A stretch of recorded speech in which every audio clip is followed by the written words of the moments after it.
반갑습니다. 오늘은 제14분 페이지 16쪽입니다. 14분을 읽고서 독해를 진행하겠습니다.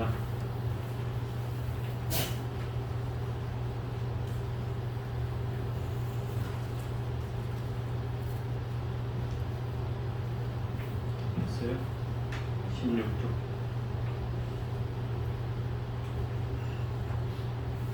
금강반야 바라밀경 제14상을 떠나 정멸하다. 그때 수보리가 설해진 이경을 듣고 깊은 뜻을 깨닫고는 감격해 눈물을 흘리며 부처님께 말씀드렸습니다. 이요하십니다. 내 존이시여, 제가 예로부터 지금까지 닦아 얻은 해안으로는 부처님께서 절하신 이와 같이 깊은 경전을 일찍이 들은 적이 없습니다. 세존이시여, 만약 또 어떤 사람이 이 경을 얻어 듣고 믿음이 정정해져 실다운 상을 낸다면 이 사람은 마땅히 가장 희요한 공덕을 성취한 줄 알겠나이다. 세존이시여, 이 실상이란 곧 실상이 아니므로 열애께서는 이름을 실상이라 하셨습니다. 세존이시여, 제가 지금 이와 같은 경전을 얻어 듣고서 믿고 이해하여 받아 지니기는 어렵지 않으나 만약 미래세 후 100세에 그 어떤 중생이 경을 얻어 듣고서 믿고 이해하여 받아 지닌다면 그 사람이야말로 가장 희유할 것입니다. 왜냐하면 그 사람은 아상, 인상, 중생상, 수자상이 없기 때문입니다. 왜냐하면 아상은 곧 상이 아니고 인상, 중생상, 수자상도 곧 상이 아니기 때문이며 모든 상을 여의면 그 이름이 재불이기 때문입니다. 부처님께서 수보리에게 이르셨습니다.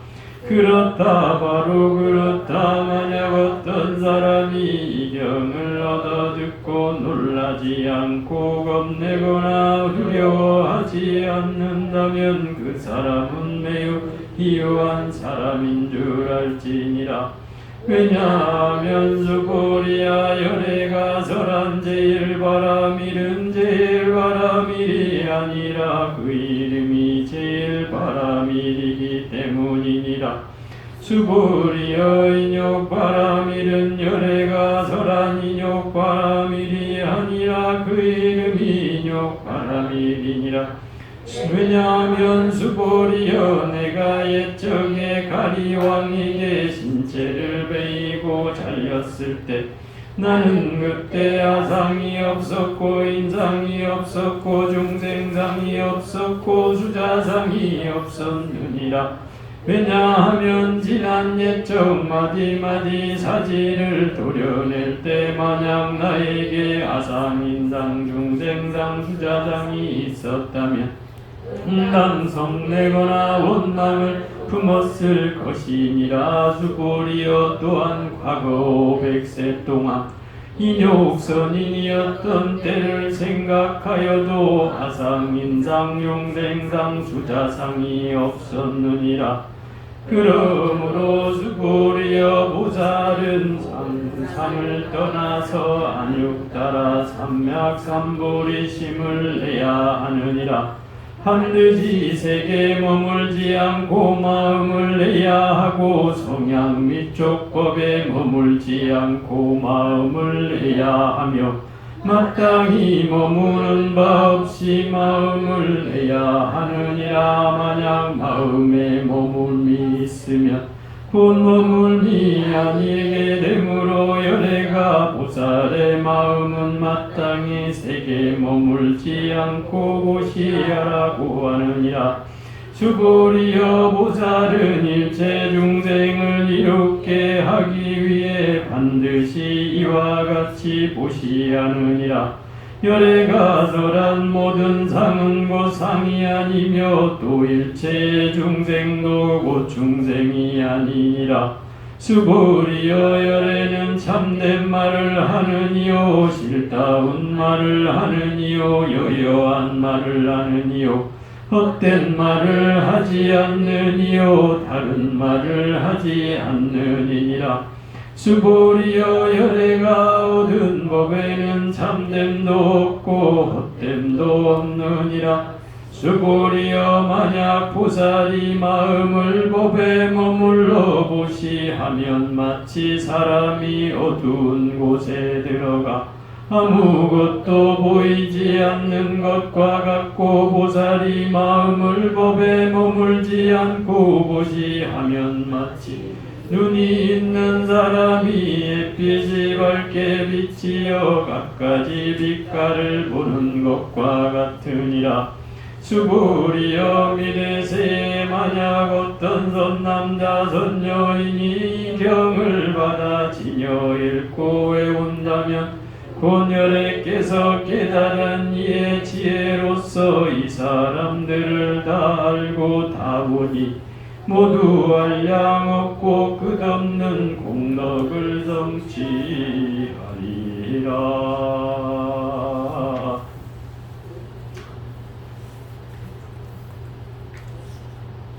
전번 시간에 14장을 전반부를 하다가 끝났는데요. 이 14부는 이 금강경 가운데 제일 긴 장이기도 하고, 이 14분에는 지금까지 설해져 왔던 내용들이 다시 설해지고 있어요. 뒤에 보면 정리를 하고 있는 거라고 할 수 있는데, 이 경전은 이제 요즘 사람들한테는 자꾸 반복되면 지겨워하잖아요. 새로운 게 없이 계속 반복되면 지겨워하는데, 이 경전의 흐름이 대체로 반복이 많이 돼요. 그러니까 똑같은 구절이 반복되면서 그 이제 단어들만 바뀌죠. 주제에 대한 단어들만 바뀌어가는데, 이게 고유한 특징이에요. 왜냐하면 그걸 우리가 이해해야 되는데, 옛날에는 이 경전이 문서로 만들어진 게 아니란 말이에요. 문서로 만들어지지 않았고 입으로 구전이 됐단 말이에요. 그러면 입으로 다 들어서 외워야만 됐어요. 암송을 해야만 됐다. 그럼 암송의 가장 큰 장점은 뭐예요? 똑같은 문장에서 단어가 바뀌어서 계속 반복되는 것은 외우기가 쉽잖아요. 그 단어의 순서만 알면 되듯이, 그런 식으로 암경에는 되게 그렇게 이루어져 있죠. 그래서 되게 처음 보는 사람들은 좀 지루하다, 이렇게 똑같은 문장이 반복되니까 그런 느낌도 있지만, 우리가 그런 경전이 만들어진 그 원인을 알게 되면 그 이유를 알 수가 있다, 이런 얘기예요.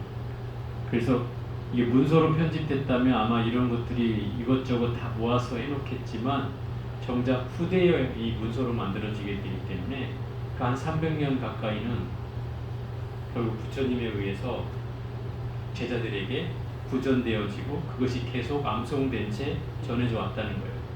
그래서 우리가 알고 있는 뭐 삼장법사 이러면 그 경전을 뭐 달통할 뿐만 아니라 그 경전을 다 외웠다는 거예요. 경전 팔만대장경을 다 외웠어요. 그럼 삼장법사의 자격이 주어지는 거예요.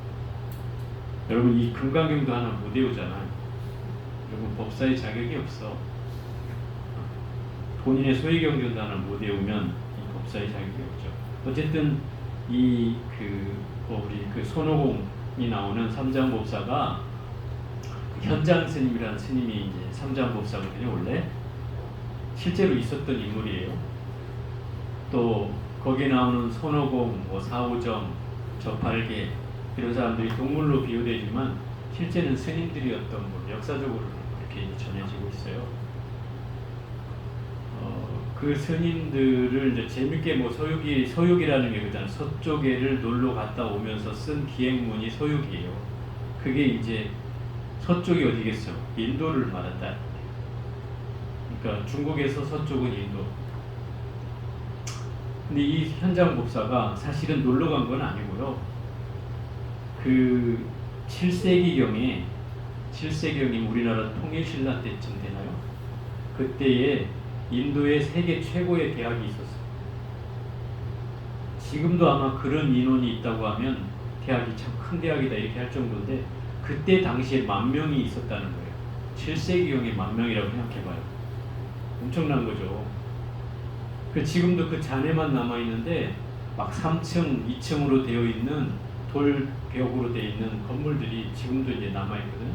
근데 그 이슬람이 쳐들어와가지고 다 불을 질렀는데 뭐 석 달을 넘게 탔다, 뭐 이런 얘기가 들릴 정도로 엄청나게 건물들이 컸었던 거죠. 그곳에 현장 스님이 유학을 갔어요. 유학을 가서 거기서 뭐 우리가 대학교 과정을 8년이에요. 그때 당시에 8년. 한 학년에 2년씩. 그럼 4학년이면 8학년을 하게 되는, 8년을 하게 되는 거죠. 그래서 시험을 2년에 한 번씩 보고, 2년에 한 번씩. 또 거기에 이 현장 법사는 16년을 대학원 과정까지 마쳤기 때문에 이분이 삼장법사라는 칭호를 받게 된 거예요. 대학원 과정까지 마치면 16년을 공부하면 이 경전을 다 외우게 된다 이 말이에요. 그래서 삼장법사라고 불리게 된 거예요. 또 그 우리나라에 그 유명한 스님이 있어요. 해초 스님이라고. 해초 스님이 쓴 책이 뭐죠? 왕우천 축국전. 이것도 인도에 갔다 오면서 쓴 책이에요. 근데 뭐 서유보다 유명하진 않은데, 왕우천 축국전이 뭐라면 왕이라는 게 가다 이런 뜻이고요. 가로함자고, 오자는 내가 이런 뜻이고, 나오자고, 그다음에 천축이라는 말은 인도라는 뜻이에요. 천축국, 그 당시에 천축국이 인도의 나라 이름이었어요. 지명. 왕우천 축국전이잖아요. 천축국을 다녀오면서 쓴 기록이다 이 말이에요. 그게 이제 해초 스님이 쓴 책인데, 이 해초 스님은 그 신라 시대 때 그 나라에 유학을 가려면 어땠겠어요? 거의 한 1년 가까이를 걸어가야 되는 거예요. 그죠? 뭐 수레를 타든 말을 타든 해서 가더라도 거의 1년 가까이 걸린다. 거기다가 이건 목숨을 걸어야 되는 일이에요. 여러분들 뭐 티벳 그 뭐 차마고도나 뭐 이렇게 해가지고 인도로 넘어가는 그 길들 가끔 나오는 거 보면 히말라야 산자락을 타고 그 벼랑 같은 길을 막 그 산 넘고 물 건너서 가잖아요. 그런 길에서 발 하나 헛디디면 죽는, 낭떠러지에 죽는 그런 위험을 감수해야 되는 그런 곳을 갔단 말이에요. 근데 시험을 2년에 한 번씩 치니까 한 번 떨어지면 2년을 기다려야 되는 거예요. 이 해초 스님이 머리가 좀 나빴던 것 같아요. 떨어졌어요. 떨어져가지고 어떤 스님 같으면 거의 2년을 버티거든요. 거기서 2년을 버텨가지고 공부해가지고 다시 재입학을 하거나 이러는데, 이 스님은 2년을 못 기다리니까 뭐 음식도 안 맞고 날씨도 덥고 막 이러니까 이제 못 견뎠겠죠. 그래서 돌아오면서 쓴 책이 그 왕우천 축국전입니다. 말하자면 뭐 이 수능고시에 떨어져가지고 낙방기다 이 말. 낙방기. 돌아오면서 쓴 글이 왕우천 축국전. 여러분은 역사책이나 뭐 가끔 들었던 내용이지만, 결국은 이 삼장법사라고 하는 스님이 이 경전을 외워야만 됐기 때문에 이 경전의 내용들이 대체로 이렇게 반복적으로 등장하는 이유가 여기에 있다 이 말. 이걸 설명하기 위해서 제가 이제 3,000부를 빠졌는데, 이 경전에는 처음에 그런 얘기 하잖아요. 이 수보리가 끊임없이 의심을 일으키고 의문을 일으키고 질문을 하고, 부처님은 그것을 대답을 하고, 또 못 알아채면 계속 그것을 다시 역으로 재질문을 해서 깨닫게 하면서 계속 해왔단 말이에요. 그러니까 이 금강경은 바로 수보리와 부처님의 문답집이라고 해도 과언이 아닌데, 이 이제 14분에 와서야 이 수보리가 부처님 아래서 거의 20여 년을 공부하고서 제대로 깨닫는 대목이 이제 이 대목이다 이 말.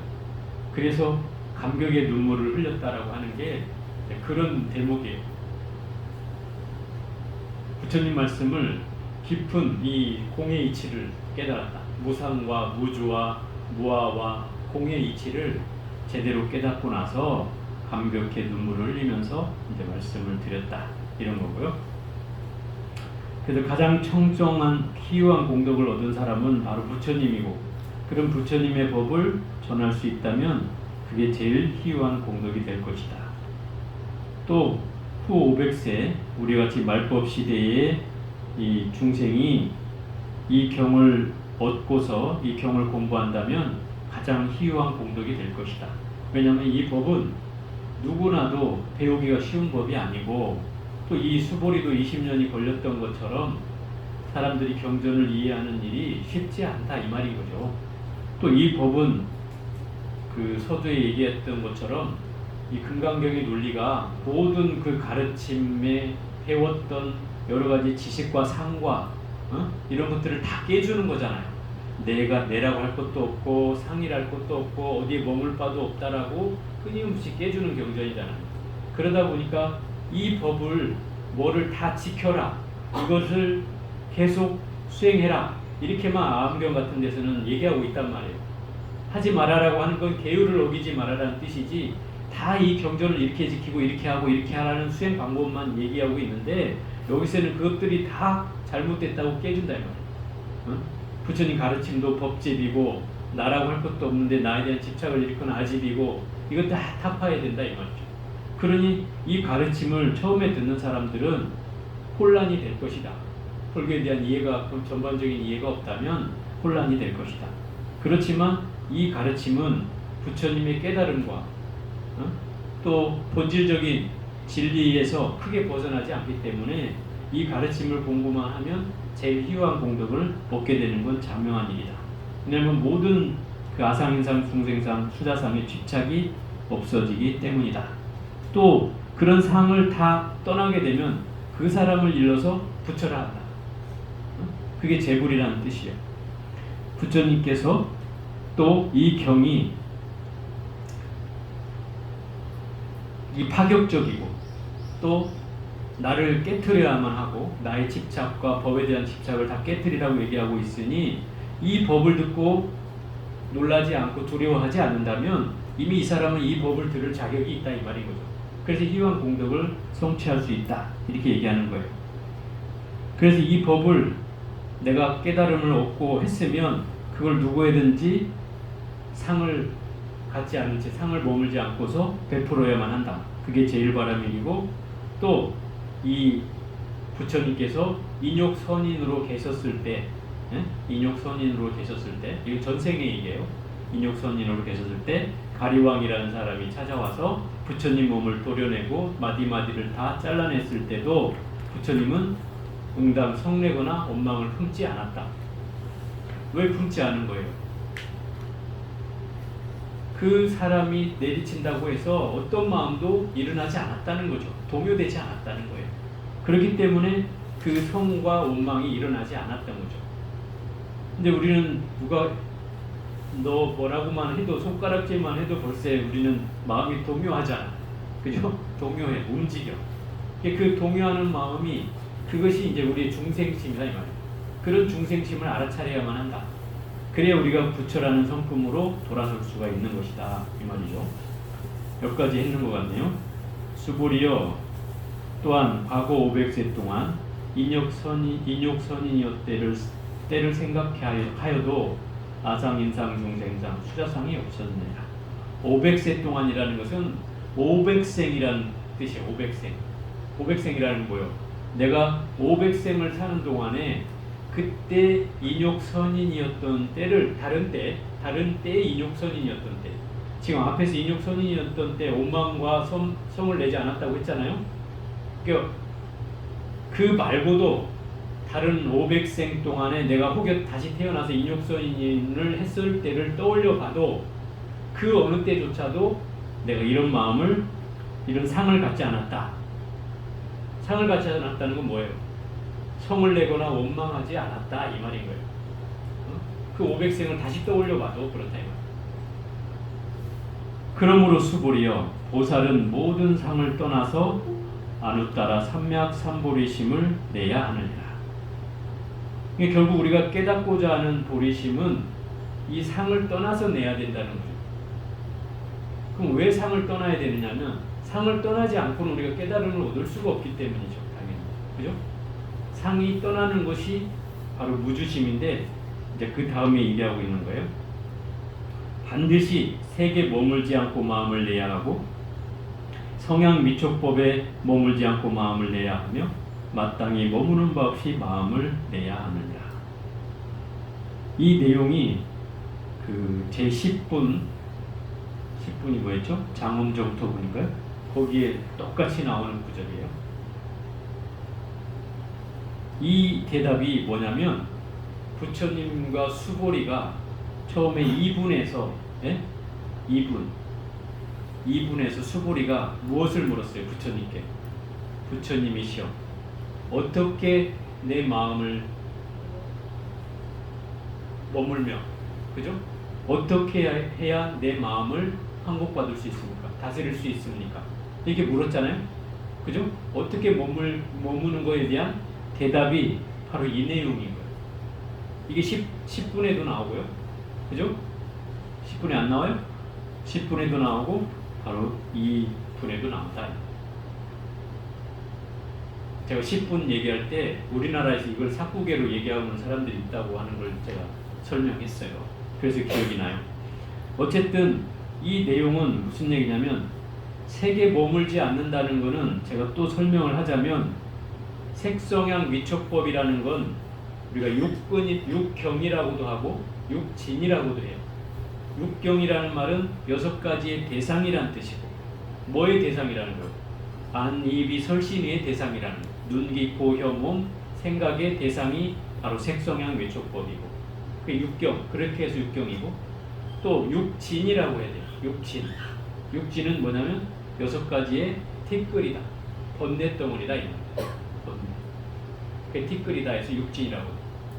또 선사들은 재밌는 표현을 하는데 육적이라고 해요. 육적. 적이 무슨 적자면 도둑적자예요. 6경계의 도둑이다. 왜 도둑이에요? 끌려가잖아. 마음이 빼앗겨서 끌려가잖아. 그래서 계속 도둑놈이라고 하는 거예요. 색에 속지 말고, 소리에 속지 말고, 또 향기에 속지 말고, 냄새에 속지 말고, 또 맛에 속지 말고, 또 생각의 대상에 속지 말고, 또 몸으로 접촉하는 대상에 속지 마라.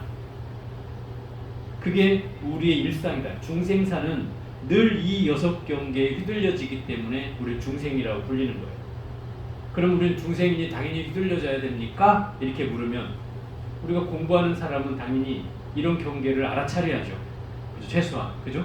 내가 설사 휘둘릴지언정 알아차리기는 해야 돼. 알아차리기. 그게 수행이잖아요. 아, 내가 저 마음이 빼앗겨지는구나. 또 화가 나는구나. 또 너가 나를 시비하니까 마음이 불편해지는구나. 이런 마음을 내가 알아차려야만 한다. 그래야 마음이 머물지 않게 되는 거예요. 이걸 못 알아차리면 끊임없이 여기에 휘둘려지겠죠. 좋아하는 색에 취해서 끊임없이 휘둘려지고, 그죠? 또 소리에 취해서 또 휘둘려지고, 또 냄새에 취해서 휘둘려지고, 맛에 취해서 휘둘려지고, 또 접촉하는 것에 취해서 휘둘려지고, 생각으로 또 휘둘려지는 이런 경계를 우리는 또 맞이하게 된다. 그럼 머물지 않는다는 마음은 결국 내가 휘둘려지는 상황을 알아차리지 않고는 결국 머물 수밖에 없어진다는 뜻이에요. 이 경계가 여기에 갈려지는 거죠. 알아차리느냐 못 알아차리느냐에 따라서 우리가 휘둘려지느냐 휘둘려지지 않느냐로 갈려질 수 있는 거예요. 그러니까 결국은 우리가 이 6개의 경계에서 끊임없이 휘둘려지지 않는 마음이 어떻게 마음을 머물러야 되는지를 얘기하고 있는 거예요. 그럼 색에 머물지 않고 마음을 내는 것이 머무는 거다 이 말이에요. 제대로 머무는 거다 이 말이에요. 또 마음을 항복받는 거잖아요. 알아차리는 것이니까. 또 소리에 머물지 않고 마음을 내는 것, 냄새에 머물지 않고 마음을 내는 것, 또 맛에 머물지 않고 마음을 내는 것, 또 감촉되는 접촉 대상에 대해서 머물지 않고 마음을 내는 것, 법에 대해서 머물지 않고 마음을 내는 것. 이 6개의 경계에 휘둘려지지 않는 마음을 내는 것이 바로 도리심이다. 깨달은 마음을 안욕 따라 삼보리심을 내는 마음이 바로 이거예요. 그럼 깨닫고자 한다면 당연히 6개의 이 경계를 알아차려야만 하겠죠. 그래야지 우리가 이 경계로 나아갈 수가 있습니다. 만약에 마음에 머뭅이 있으면 곧 머뭅이 아니게 되므로, 결국 이 말은 무슨 얘기냐면, 마음에 머뭅이 있다는 건 이 금강경의 논리를 치면 머무는 게 아니라고 했죠. 머뭅이 있으면 이미 머무는 게 아니에요. 그죠? 다만 머뭅이라고 이름할 뿐이다 이랬죠. 그럼 그 얘기를 하고 있는 거예요. 마음이 머뭅이 있으면 이미 머뭅이 아니게 되므로 열애가 보살의 마음은 마땅히 세계 머물지 않고 보시하라고 하느니라. 이게 결국 이 얘기를 하는 이유는 무주상 보시를 하라는 거예요. 금강경에 누누이 강조되는 게 바로 무주상 보시라고 했잖아요. 어디도 머물지 않고 보시를 하라. 그 무주상 보시의 가장 핵심은 뭐예요? 위타인설이야. 위타인설. 위타인설이 뭐예요? 다른 사람에게 내가 이 경전의 내용을 전해주면 더욱 좋겠지만, 경전의 내용을 다 모른다 해도 삭국에만이라도 누군가에게 전해줄 수 있다면 그것이 무주상보시다. 어떤 상을 갖지 않고 베푸는 것이다 이 말.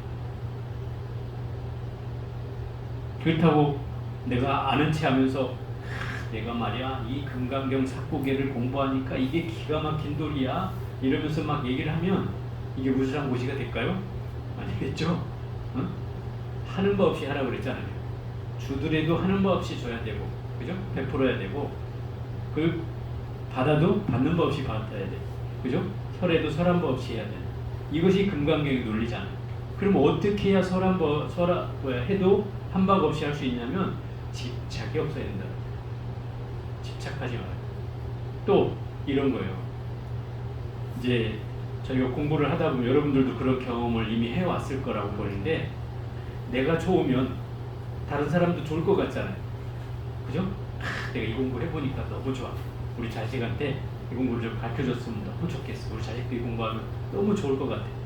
그래서 막 야 내가 이거 공부하니까 너무너무 좋다. 너무너무 좋다. 너무너무 좋다 하면 자식이 그래? 그래? 좋겠지 뭐. 결국 반응이 이 정도다 이 말이에요. 그래 너도 좀 해봐라 어쩌라 하지만 정작 내가 좋아하는 것만큼 상대가 그런 감흥을 얻기에는 굉장히 많은 시간이 걸리죠. 그죠?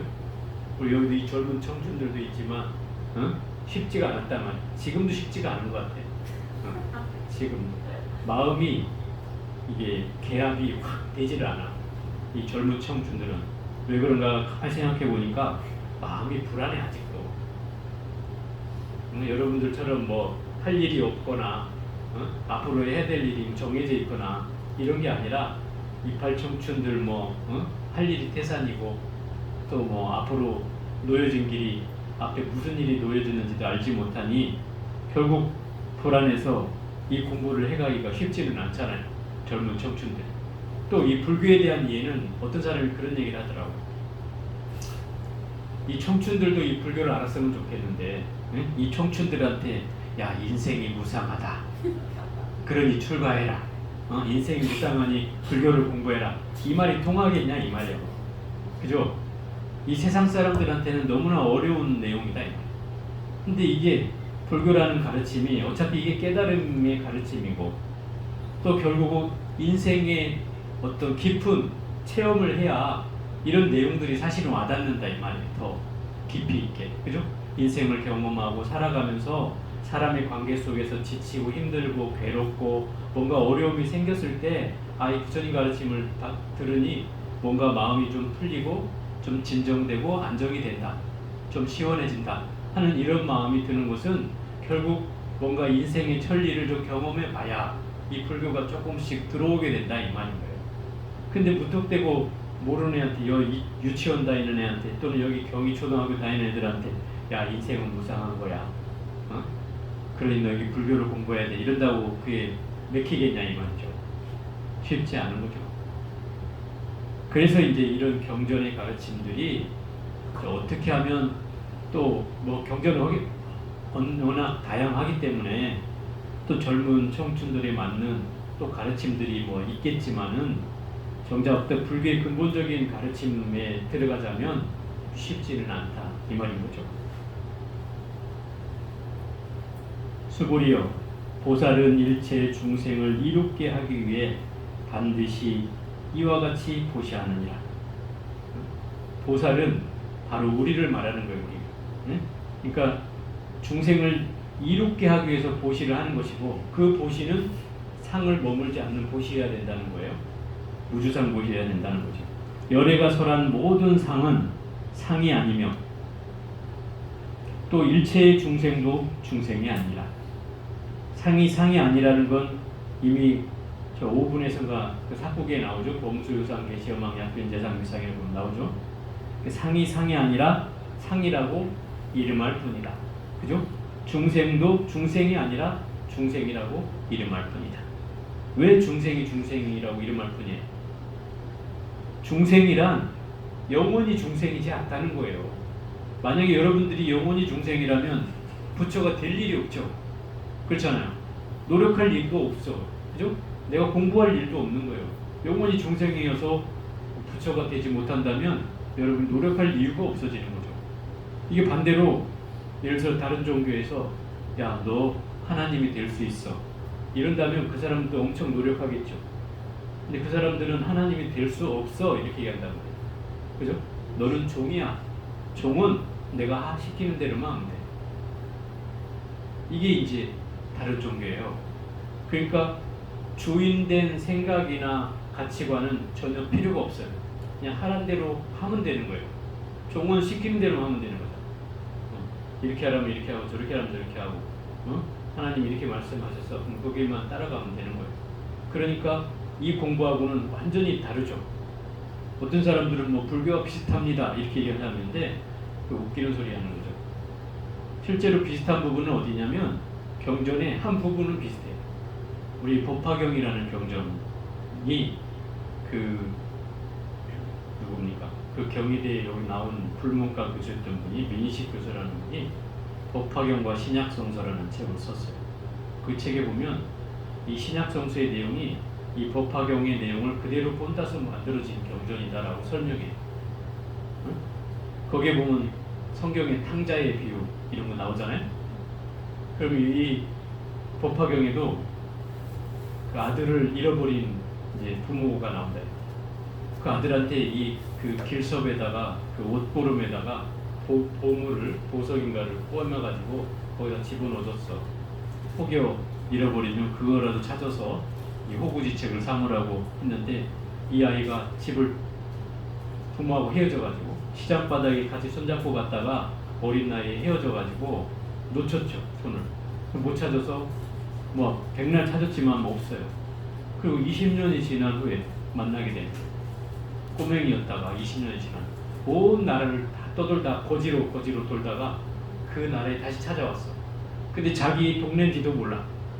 근데 아버지는 알아봐 첫눈에. 그래서 아버지가 쟤를 잡아오라고. 잡으러 가니까 누가 나를 죽이려나 한다. 그리고 도망가는 거예요. 그래서 뭐 꾀를 생각해내가지고 그 하인한테 시켜서 꼬득이라고. 그래가지고 먹을 것, 입을 것, 잘 곳이 있다. 이래가지고 꼬시라고. 그래서 그 애를 들여서 헛간에 재우면서 일을 시키고 밥을 주고 허드렛 일을 시키기 시작하는 거예요. 그래서 점점점 일을 시켜가지고 나중에는 집사까지 돼. 아버지 그때까지도 얘기를 안 해. 집사가 돼서 모든 집안에 살림하는 그 키를 뭐 열쇠는 다 맡겨가지고 집안의 일을 다 관장하고 이제 그러는데 그때부터 살살살 얘기하기 시작하는 거예요. 그때서야 이제 이 아들이 받아들이기 시작해요. 그래서 모든 그 친척들을 불러 모아 이 집사인 얘가 내가 20몇 년 전에 그 나와 저 어디 시장에서 헤어졌던 그 자식이 지금 살아 돌아왔다. 이놈은 제대로 알지 못하지만 나는 알고 있다. 이러면서 걔한테 모든 재산을 물려주는 그런 내용이 나와요. 이게 이제 고스란히 성경책에 나오는 탕자의 비유로 발전된 거죠. 이 어쨌든 이런 법화경에 나오는 내용들이 그 신약 성서에 고스란히 연결되어 있다는 거예요. 여러 가지 내용. 그래서 이제 이 불교와 기독교 유사성을 얘기하는 사람들이 바로 그런 부분에 대해서 얘기를 하고 있는 것이지, 사실 이런 전체적인 교리를 보면 좀 이해 안 되는 부분이 많죠. 자, 수보리여, 열에는 참된 말을 하느니요, 실다운 말을 하느니요, 여여한 말을 하느니요, 헛된 말을 하지 않느니요, 다른 말을 하지 않느니라. 수보리의 열애가 얻는 법에는 참됨도 없고 헛됨도 없느니라. 참된 말을 하느니요 라고 하는 말은 부처님이 진실된 말을 하는 분이다 이 말이야. 진실을 최상으로 삼는 분이고, 또 실다운 말을 하는 말이라는 것은 이거 실어라고 해서 사실을 말한다. 우리로 말하면 팩트를 말하는 분이다. 또 여여한 말을 하는 말이라는 것은 이것은 한결같은 말을 하는 분이라는 뜻이죠. 한결같은 말. 또 헛된 말을 하지 않는다는 말은, 이 말은 뭐 미치거나 뭐 사람들을 현혹되게 하지 않는다 이 말인 거죠. 미친 말을 하거나 현혹되게 하지 않는 말. 또 다른 말을 하지 않느니라는 것은, 이것은 두 가지 말이나 다른 말을 하지 않아서 그 부처님이 그 전도선언을 할 때 그 하셨던 말씀 중에 그런 말이 있어요. 자, 비구들이여, 전도를 떠나라. 둘이 가지 말고 혼자씩 가며 모든 사람들의 이익을 위해서 이 법을 설하라. 많은 사람들의 이익을 위해서 이 법을 설하라. 처음도 좋고 중간도 좋고 끝도 좋은 이 법을 설하라. 이렇게 얘기하거든요. 그럼 이 얘기는 무슨 얘기냐면, 결국 부처님의 가르침이 무슨 사탕발림 하듯이 좋은 말을 앞에서는 좋은 말하고 뒤에서는 다른 말하면 이렇게, 이건 불교가 아닌 거죠. 결국 부처님의 가르침은 처음이나 중간이나 끝이나 늘 한결같은 말이어야 되고 다른 말일 수 없다는 거죠. 그래서 이런 말을 하는 거예요. 어떤 뭐 목숨을 걸으라 해도 걸을 수 있는 그런 내용인 거죠. 그래서 옛날에 그 일화를 하나 얘기하면, 이 경전을 번역한 구마라집이라고 하는 분이 번역했다고 했잖아요. 이 구마라집의 제자 가운데 그 승조라는 스님이 있었어요. 중국의 얘기, 진나라 때 얘기인데, 그 진나라 왕이 이 승조 스님이 뭐 어떻게 제가 표현할지 모르겠지만 세속적으로 봤을 때도 굉장히 똑똑했던 모양이에요. 그래서 왕이 탐냈어요, 스님을 갖다가. 그래서 왕이 뭐라고 하냐면 회유를 하는 거죠. 너가 내 밑에 와서 이 재상을 하면 좋겠다. 내가 너한테 재산도 많이 주고 뭐 논답을 줄 것이며, 심지어 노비들까지 너한테 부져줘서 네 평생 아무 걱정 않고 먹고 살게 해줄 테니 나한테 와서 이 신하로 노릇을 하면 어떻겠느냐. 안 한다 그러면 협박을 하는 거죠. 너 그러면 내가 죽여버리겠다. 네 목숨을 내놓을 수 있느냐. 이 스님이 그런 거죠. 뭐 목숨을 내놓으라면 내놓지 뭐. 그러면서 무슨 얘기를 하냐면 그런 얘기를 하죠. 나한테 재상을 준다 한들 그게 무슨 의미가 있으며, 천하를 준다 한들 나한테 이게 무슨 소용이 있겠느냐. 나는 결국 이 무상대도를 위해서 이 몸 하나 버리고 출가한 출가자인데 나한테 뭐 그게 무슨 의미가 있느냐. 그러니까 이 스님이 이 왕이 뿔따구가 나가지고 저를 처형시키라고 그래요. 처형시켜라. 그래가지고 틀에 잡아매고 이제 그 망나니를 시켜가지고 칼을 막 내리치려고 하는 판인데, 이 스님이 그런 순간에도 이 개송을 하나 없는데 그런 개송을 읊었어요. 그 개송을 제가 다 외우질 못해서 적어왔는데, 이 사대로 이루어진 이 몸뚱아리는 본래 주인이 없고, 이 오온으로 이루어진 5가지 색수상행식으로 이루어진 나라고 하는 건 뭐예요? 본래부터 텅 비었던,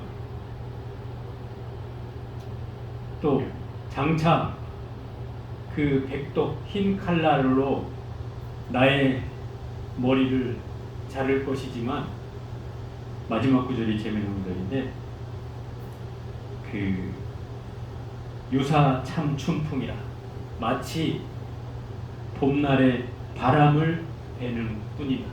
바람을 벨 뿐이다. 이렇게 얘기합니다. 참 멋진 말이죠. 나의 목을 자른다 해도 나는 이미 텅 빈 존재이기 때문에 네가 잘라봐야 그냥 봄바람을 가르는 것 뿐이다. 이렇게 얘기하는 거예요. 그러니 내가 나를 죽인다 한들 나는 아무 느낌이 없다. 마치 우리 인욕선인이었을 때 부처님께서 성내거나 원망을 갖지 않았다고 얘기했던 그 마음의 경계가 이 스님을 통해서 나타나는 것이다. 이렇게 얘기할 수 있죠. 결국 우리가 어떤 경계를 만나더라도 마음의 경계가 흔들리지 않으면 내 죽음 앞에서도 이렇게 초연할 수 있다는 뜻이에요. 누가 나를 해친다고 하더라도. 근데 우리는 이런 두려움 앞에서 쉽게 허물어지고 말잖아요. 심지어 죽지도 않는데 누가 놀래는 것만 가지고도 그냥 엄마야 하고 소리 지르고 무슨 세상이 무너질 듯이 소리 지르고 그러잖아요. 그런 경계가 여기서 보면은 참 우습다 이 말이에요. 아무것도 없는 경계 본래 내 몸뚱아리는 텅 빈 존재고 실상으로 보면 없는 존재라고 했잖아요. 실상으로 보면 우리 현상적으로는 나의 존재하지만 실상으로 보면 나는 다 이 사대로 흐트러버려도 몸뚱아리는 다 사라져버리고, 그죠? 마음이라는 것도 수상행식으로 흐트러버리면 어떤 것도 마음이랄 것도 없는데 굳이 내가 거기에 천착하고 집착하는 마음은 어디에 있느냐 말이에요. 이런 경계를 설명해 주는 거죠.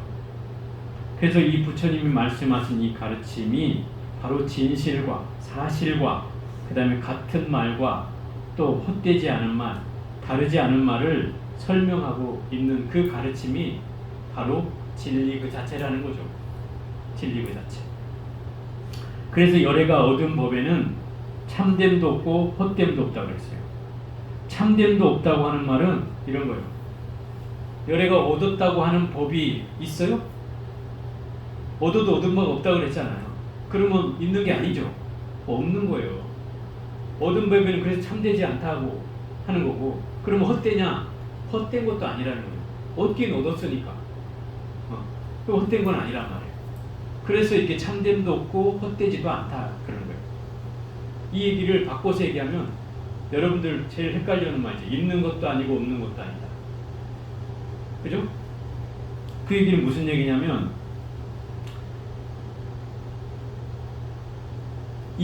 있는 것이 이때 있음이 아니고 없대 없음이 아니라. 말은 멋있어. 근데 무슨 뜻인지 헷갈리겠지만 이 얘기가 그런 거예요. 내가 설하되 설한 바가 없다고 그랬죠. 또 얻되 얻은 바가 없어.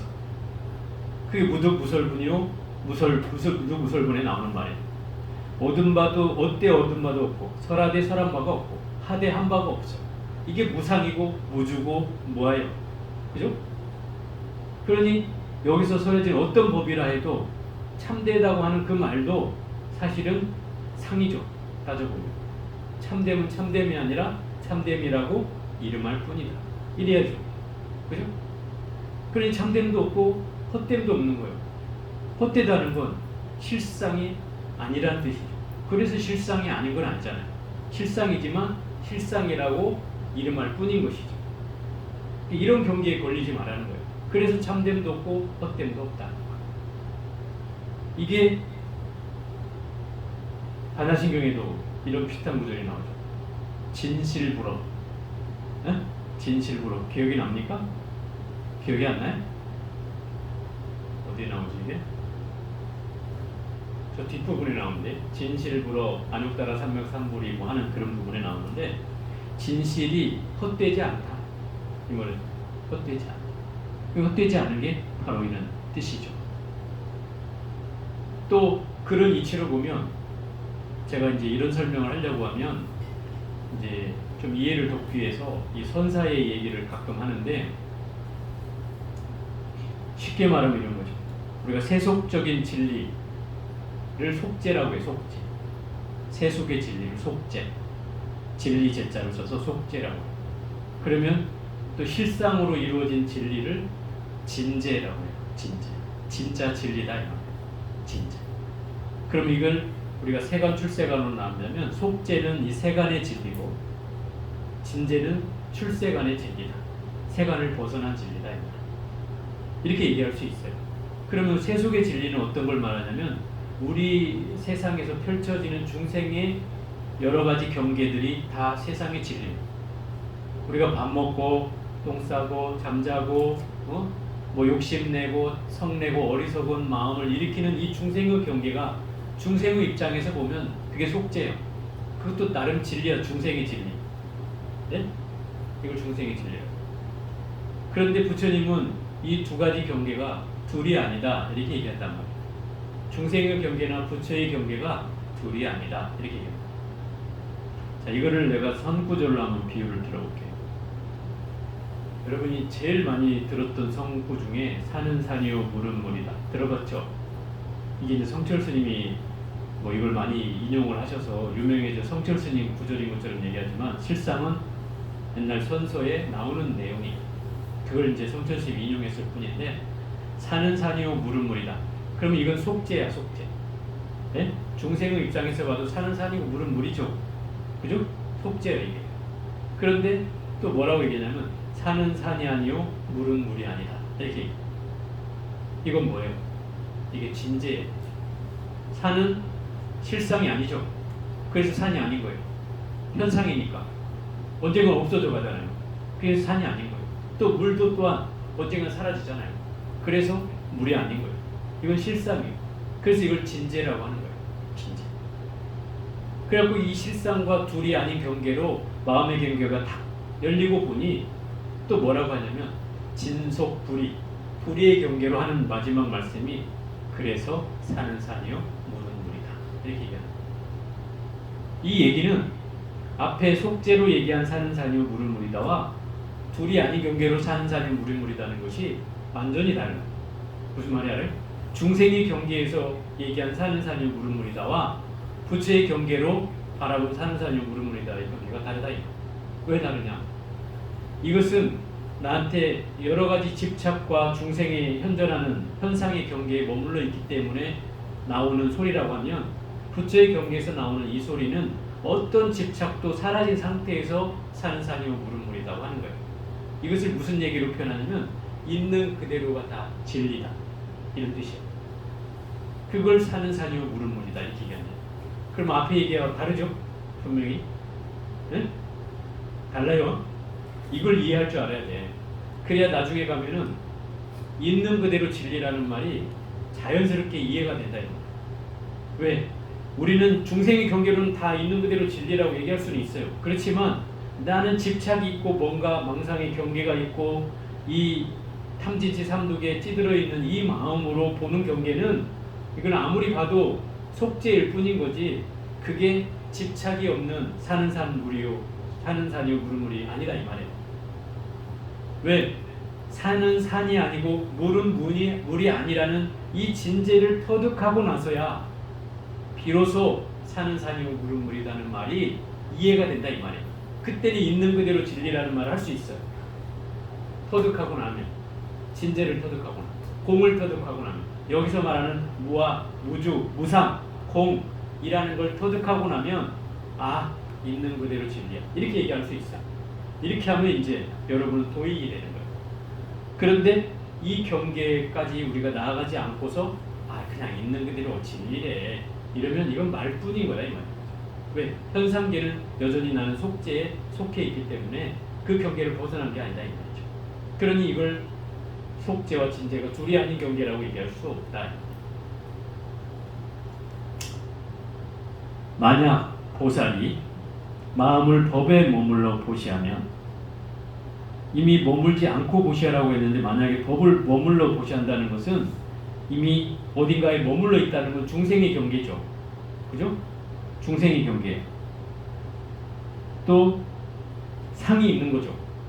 법에 머물러 보시하니. 그죠? 머물러 있다는 건 상이 있다는 거죠. 또 무주가 아니라 유주죠. 유주. 머물이 있으니까. 그런 경계라면 마치 사람이 어두운 곳에 들어가 아무것도 보이지 않는 것 같다. 아무것도 보이지 않는다는 거예요. 어둡다 이 말인 거죠.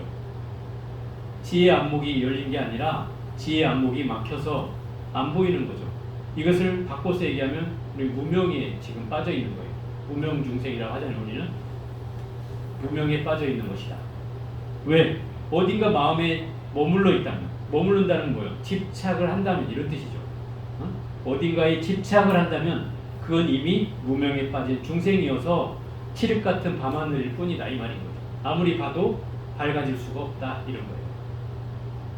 또 반대로 보살이 마음을 법에 머물지 않고 무시하면, 법에 머물지 않는다는 건 집착하지 않는다는 거죠.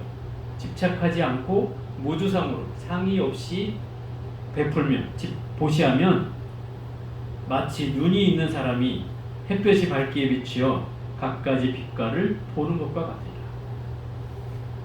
눈이 있는 사람이 밝은 빛깔을 본다는 것은 지극히 당연한 일이잖아요. 그죠? 안목이 열려 있어서 훤히 본다는 거예요. 그냥 훤히 본다는 거죠. 그러면 이미 나한테는 무명의 어둠이 아니라 지혜의 밝음이 열려 있다는 거죠. 안목이 열리게 된다 이 말이죠. 그럼 결국 우리가 지혜를 얻으려면 어떻게 해야 되겠어요? 마음이 집착되지 않아야 된다는 거죠. 어디에?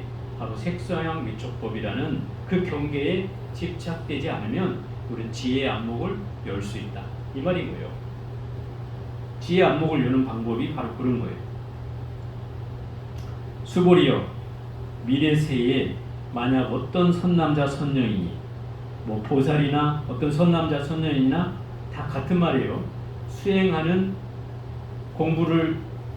이 공부를 시작한 보리심을 낸 사람은 다 선남자 선녀이요 보살이라고 할 수 있는 거예요. 여러분도 다 여기에 해당된다 이 말이에요. 그래서 미래세에 만약 어떤 선남자 선녀이니 이 경을 받아지녀 읽고 외운다면 곧 열애께서 깨달은 이의 지혜로서 이 사람을 다 알고 다 보나니 모두 한량없고 끝없는 공덕을 성취하리라. 이거 뭐 결론 같은 얘기지만, 받아 지닌다고 하는 것은 이제 수지하는 거잖아요. 그럼 이 경전을 잘 이해해서 내 것으로 만든 것이 수지예요. 수지 맞다 수지가 아니고 내 것으로 만들어내는 거죠. 부처님의 말씀을 내 것 하는 거예요. 그리고 이것을 읽고 외우는 것은 그것을 끊임없이 읽고 또 외운다는 것은 끊임없이 자기화하는 거예요. 내 것으로 체득하는 거예요. 체득. 이거 수행을 한다는 뜻이죠. 외우는 측면도 있지만 더 정확하게 말하면 이 경전을 통해서 내 몸으로 체득해서 이 교리 가르침이 나와 일체화되는 걸 말하는 거예요. 그게 송이에요. 그래서 그렇게 외운다면 이것을 네 가지 금강경의 수행이라고 했어요.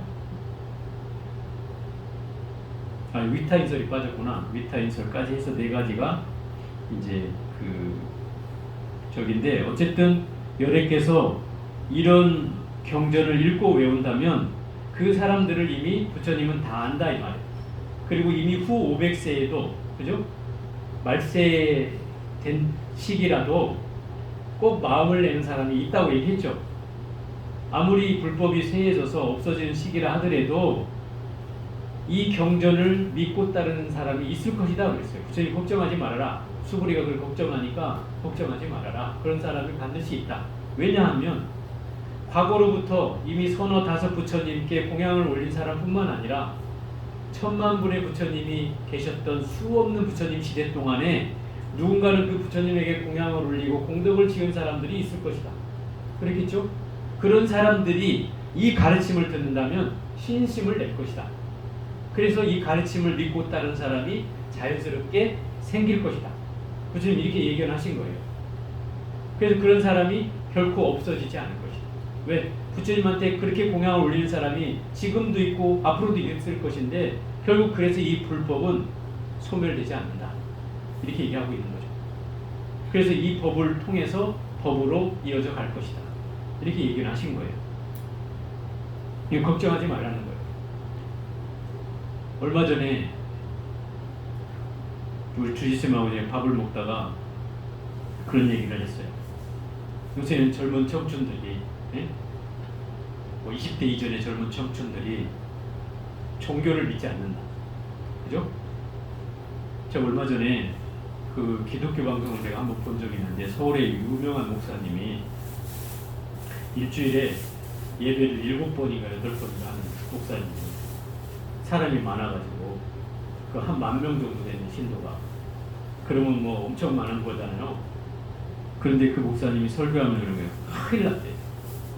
큰일 났대. 뭐가 큰일 났나 들으니까 요새 젊은 사람들이 교회를 오지 않는다. 그래서 큰일 났대. 10,000명이나 있는데도 걱정을 하더라고요. 사실 걱정을 해야 될 건 절이 더 걱정을 해야 돼. 네? 절은 지금 노령화되고 있어. 그죠? 우리 주지스님이 하는 얘기예요.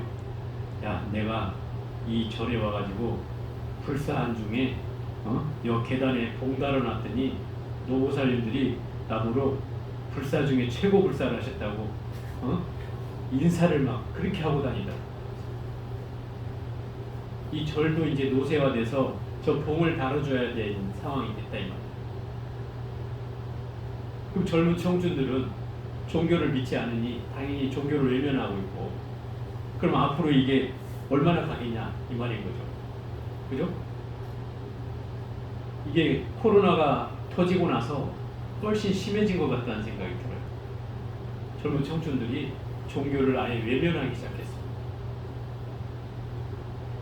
물론 우리 탓은 아니지만 결국 모든 종교가 해당 사항이 있다 이 말입니다. 그래서 제가 여러분들한테 그런 얘기 하는 거예요. 자식들한테 이제 제사 이런 거 지내라 이런 소리 하지 마라. 이제 끝났다. 절대 이 자식들이 종교도 안 믿는데 무슨 제사를 지낼 것이며, 저 삼천리 팔도강산 저 어디에다 내 묘소를 세우면 좋겠다 하고 좋은 데 갖다 해놔봐야 자식들이 찾아갈 일도 없다.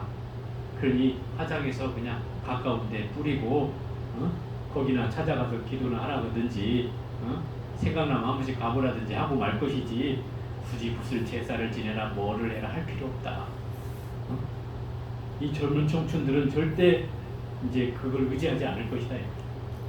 그러니 큰일 난 건 큰일 난 거지만 한편으로 생각해 보니 이게 불과 한 10수년만 지나면 이 절집안에는 이제 여러분들도 이제 노쇠화 되잖아요. 노쇠화되고 젊은 사람들은 찾지 않고. 가만히 생각해 보니까 제가 그 묻더라고요. 젊은 사람들이 몇 프로나 돼? 가만히 떠오르면 한 10%밖에 안 되더라고요. 우리 절에 10%. 뭐 젊은 기준이 어디까지냐가 문제겠지만 어디까지냐? 그래서 그 주지스님한테 우리 어디까지가 젊은 사람이야? 이렇게 물으니까 주지스님이 50 전이면 젊은 사람 아닐까? 이렇게 절이 이렇게 됐단 말이에요. 근데 50 전이라 해도 우리 선원에 20명도 안 돼. 20명도 안 돼.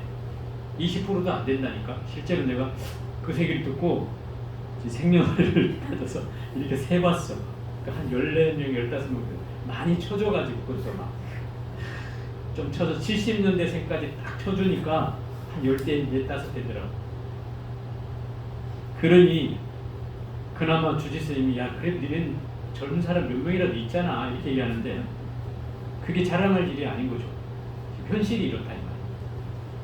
그러니 우리 절은 완전히 노쇠화의 첨단을 걷고 있어요. 이게 코로나 터지고 나서 젊은 사람들이 더 하나요. 희한하더라고요. 딱 다시 이렇게 되고 나서 보니까 노보살님들만 그 계단 붙잡고 내려가야 되는 사람만 보니까 주지스님이 한탄을 하는 거죠. 그런데 방법이 있느냐 이거. 해결책. 젊은 사람들을 끌어들일 방법이 있느냐 이거. 뭐 이벤트 한다고 잠깐이야 올 수 있겠지만 계속 올 수 있는 방법이 있겠느냐. 이게 이제 제일 어려움이죠. 그죠? 이게 이제 절의 어려움이기도 하고 모든 종교의 어려움인데 이런 상황이 됐어요. 이게 그 소위 말하는 인터넷 시대 또 유튜브 시대가 도래하면서 이게 촉진되고 있다. 재미가 뭐 유튜브 보는데 재미있는데 여러분들도 시간만 나면 이거 보고 있잖아. 그죠? 지하철만 타보면 다 여기 쳐박고 있잖아. 그 휴대폰 안에 쳐박고 있어. 심지어 그걸 못 보게 하면 아마 죽을 것 같아. 이제는 우리 주지스님도 그 얘기 됐어요. 인터넷이 딱 끊어져서 하루를 24시간을 인터넷이 안 터지니까 바보가 된 것 같아. 뭐를 해야 될지 모르겠고 오죽 심심해서 자기 책을 다 봤다면서 얘기를 하더라고. 내가 심심해 책을 다 봤다. 그러니까 그 시간을 견딜 수 있는 방법이 없는 거예요. 그래서 아마 대한민국 사람한테 지옥을 보내는 방법은 간단해. 인터넷을 안 터지게 하는 거야. 그러면 지옥이야. 바로. 그러겠죠? 아마 다 그렇게 느낄 거예요. 한 3일간만 인터넷 안 터진 데다 넣어놓으면 아마 데모할 거지, 데모. 그게 지금 현실이 됐어요. 우리가 인터넷 이게 뭐 열린 게 불과 얼마나 됐어요? 10년도 안 됐죠? 스티브 잡스가 이거 뭐 만들어 놓은 게 10년 안 됐죠? 10년 됐나? 넘었어요? 2010년도인가 이때지 않았어요? 어찌됐든 결국 이 인터넷이 가져다 준 혁명도 있지만 정작 우리의 삶을 이렇게 피폐하게 만들어주는 부분도 있다. 그래서 제가 옛날에 그 팅략한 스님 돌아가셨는데 지금 베트남 스님이에요. 이 프랑스에다가 그 푸른 빌리지를 만들어서 수행 공간을 만들어가지고 세계에 아주 유행을 했던 분인데 이분이 그 새로운 계를 제정해야 된다. 이렇게 얘기하신 분이에요. 그 중에 아주 제가 기억에 남는 게 인터넷을 하지 못하게. 여러분한테 해당될 소리가 아니야. 스님들한테, 수행자한테 휴대폰으로 인터넷을 할 수 없게 해야 된다. 근데 그 말이 지금 새록새록 더 마음속에 뭔가 각인이 되고 있어요. 왜냐하면 저조차도 어느 순간 시간만 나면 그런 데로 향하고 있더라고. 시선이 유튜브를 쫓아가고 뭔가를 이렇게 쫓아가 짤막짤막한 내 영상들을 자꾸 쫓아다니는 것이 내 마음도 거기를 향하고 있는데 여러분들이야 오죽하겠어요. 그죠? 그런 상황들이 우리가 자연스럽게 지금 형성되고 있다는 거예요. 요새 초등학생들도 다 미친다는 유튜브에. 그래서 거기에다 만약에 그 유튜브를 못하게 한다면 엄청난 저기죠. 아이들은 그래서 요새 부모들이 시간을 통제하더만 보니까 1시간 만에 이러면 좋아라 해서 1시간 하고 야 시간 됐어 조금만 5분만 이러고. 근데 그런 거 보니까 결국 이 세상이 그렇게 변해가고 있다 이 말인 거죠. 그래서 이 부처님께서는 그렇다 하더라도 이 말세 중생이 된다 하더라도 이 법을 이어갈 사람들이 있을 것이다. 그러니 걱정하지 말고 그런 한량없는 공덕을 그런 사람은 성취하게 될 것이다 이 말인 거예요. 제대로 이 공경전을 공부한다면. 오늘은 여기까지 해보겠습니다.